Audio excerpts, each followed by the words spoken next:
నాకు భయాలు లేవు, గొడవలు పెట్టడానికైతే నేను రాను, సమస్యలు పోరాటానికి అయితే నేను వస్తాను. మీరు చెప్పండి ఎక్కడికి రమ్మంటారు అక్కడికి వస్తాను నేను. మీరు ఈ రోజున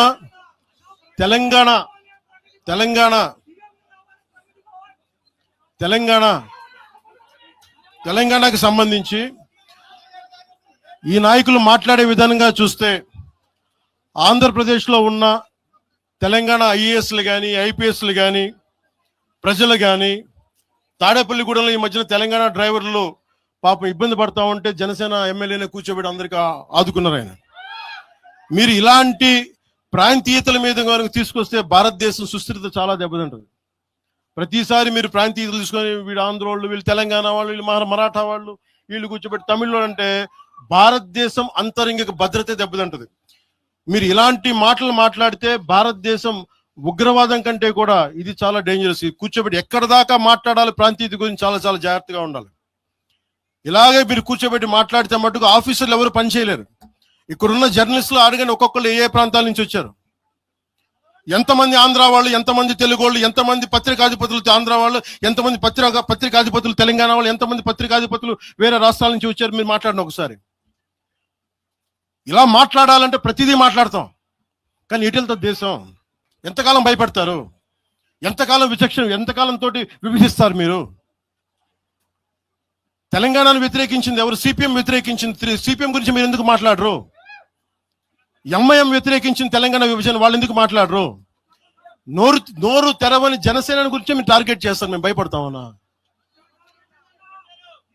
నేను పార్టీ పెట్టాను అంటే చచ్చిపోవడానికి సిద్ధపడే పార్టీ పెట్టాం.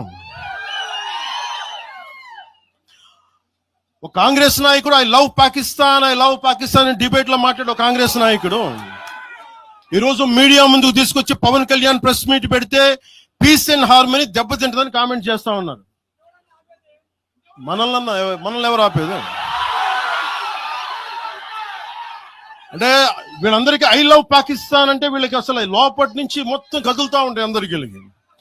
అంటే ప్రెస్ మీట్ పెడితే పీస్ అండ్ హార్మనీ, మీరు ఐ లవ్ పాకిస్తాన్ అంటే it's okay. When I want to do a press addressing, then it is an issue for you. Law and order issue అది. పెహల్గామ్ లో ఇంతమంది ఉగ్రవాదులు చంపేస్తే ఈ సో కాల్డ్ కాంగ్రెస్ నాయకుడు ఎందుకయ్యా మాట్లాడలా? ఎందుకు మీరు నోరు మెదపలా? ఇప్పుడు కూర్చోబెట్టి మీకు ఐ లవ్ పాకిస్తాన్ వస్తుందా? మీకు ఆంధ్రాన్ని ద్వేషించండి, ఆంధ్రావాణి ద్వేషించండి, జనసేనని ద్వేషించండి, అక్కడెక్కడో దూరంగా బాంబులు పెట్టే పాకిస్తాన్ మటుకు మీరు ప్రేమించండి. అది కాంగ్రెస్ నాయకులు చేసేదా? ఎక్కడ మాట్లాడతారు? ఎక్కడ ఆపుతారు? ఇది విభజన స్టార్ట్ అయితే ఒకసారి మెంటల్ గా స్టార్ట్ అయితే ఎక్కడ ఆగుద్ది? ఇది ఎట్టుపోద్ది? తిరిగి గడియల పాలన పట్టుకొస్తారా మళ్ళీ? మీరు తిరిగి దొర మీ కాలు ముక్తాను దొర అని చెప్పాలా? మళ్ళీ అలాంటి పాలన పట్టుకొస్తారా మీరు? ఒక్కసారి ఇక్కడ ఆంధ్ర పవన్ కళ్యాణ్ ఇవన్నీ జనసేనని కాదు, ఒకసారి భయపెట్టడం నాలాంటి వాడినే భయపెడితే, నాలాంటి తోటలోకి వస్తే ప్రతి ఒక్కరి ఇంటి లోపలికి దూరుతారు. ఇది అందుకు ఆపుతున్నా. నా మీద దాడి చేస్తే నాకు భయాలు లేవు, కానీ పవన్ కళ్యాణ్ అనేవాడిని చూపించి ఇదే రాజశేఖర రెడ్డి గారు ఇలాగే రెచ్చగొట్టారు. నేను పాలిటిక్స్కి వచ్చేవాడిని కాదు. నేను ఇదే వైఎస్ రాజశేఖర రెడ్డి గారు 2005లోనో 2006లోనో బాలు సినిమా అయిపోయిన తర్వాత నాకు అపెండిక్స్ ఆపరేషన్ జరుగుతూ ఉంటే ఓ హాస్పిటల్ అపెండిక్స్ ఆపరేషన్ నేను కూర్చొని ఉంటే ఒక ఉన్నతాధికారి వచ్చాడు, ఒక పోలీస్ అధికారి నా కాడికి, ఉమ్మడి ఆంధ్రప్రదేశ్లో సంబంధించిన ఒక పోలీస్ అధికారి. అప్పుడు చెప్పాడు, మీరు పాలిటిక్స్కి వస్తారా? అంటే నేను ఎందుకు వస్తాను సార్ అన్న. మీ అన్నగారు వస్తారంటే లేదు సార్ నాకు తెలియదు అన్న.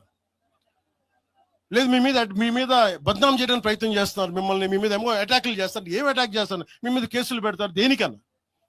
ఒకవేళ మీరు రాజకీయాల్లోకి వస్తారేమో. అప్పుడు దాకా నేను నేను నమ్మలేదు. నేను అందరిలాగే సగటు మన మల్లికార్జున లాగా, చుంచుపెంటలో మల్లికార్జున నేను అమాయకుని నమ్మా అలాంటి ఎందుకు చేస్తారని. కానీ 2 సంవత్సరాల తర్వాత చాలా పకడ్బందీగా ఆ అధికారి ఏం చెప్పాడు అదే చేశారు. ఈరోజు బెదిరించే వాళ్ళకి చెప్తా ఉన్నా, రాజశేఖర రెడ్డి గారి బతుకున్నప్పుడు తెరవని గొంతంతా, లెగవని గొంతంతా ఇప్పుడు లెగుస్తా ఉంది. చెప్తున్నా, ఆ రోజు నేను గొంతు లేపాను, గుర్తుపెట్టుకోండి. చంపేస్తాం, రోడ్ల మీదకి వస్తే బెదిరిస్తాం అని చెప్పే నాయకుడు ఉన్నప్పుడు ఎదుర్కొన్నాం మేము. తుపాకీ ఇచ్చి వదిలేనంటే ప్రాణాలను వదిలేసి వచ్చాను రాజకీయాలు, గుర్తుపెట్టుకోండి. భయపడి కాదు. ఈ రోజున అదే చాలా మంది కాంగ్రెస్ తెలంగాణ నాయకులు ఉన్నారు. రాజశేఖర రెడ్డి గారు ఉంటే తెలంగాణ వచ్చేది కాదని. అలాంటి తెలంగాణ కోసం, ప్రేమ కోసం మేము ఆ రోజు పోరాటం చేశాం. భీమరావు బాడ ఎవరిది? అక్కడ ఆంధ్ర వాళ్ళు ఉంటారు భీమరావు బాడలో.